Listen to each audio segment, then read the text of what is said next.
Hello, my name is Jane Norris. I'm a student at the University of Texas at Arlington, enrolled in the MSN program.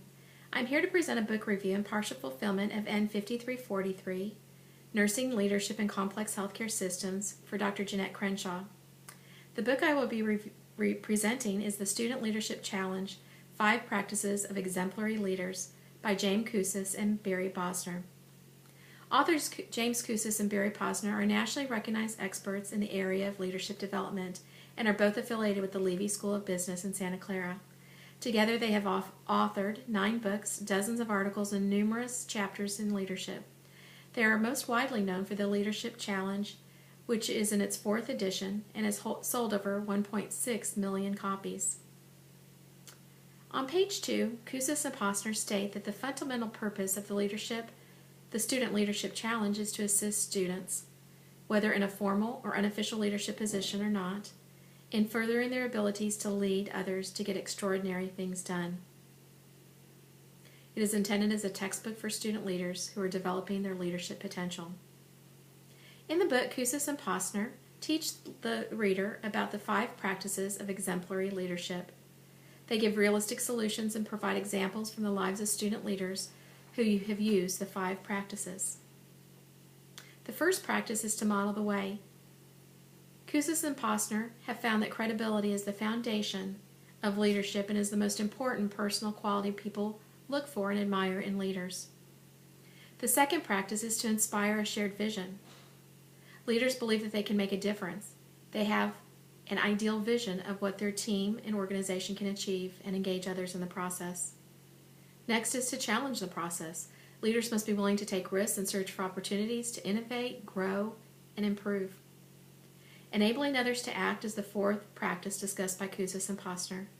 To achieve their vision, leaders must foster collaboration and team spirit and actively involve others. The last practice of exemplary leadership is encouraging the heart. Accomplishing extraordinary things in groups is hard work that takes dedication and energy. Genuine acts of caring can fill people's tanks and motivate them to move forward.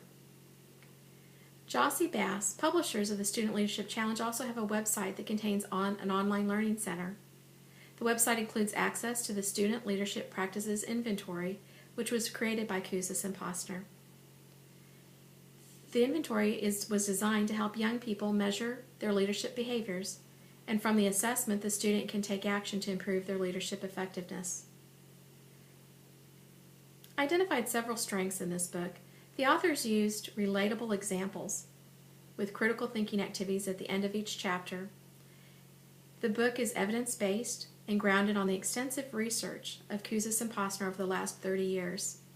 Lastly, the examples were inspirational and provided practical solutions in approaching leadership challenges.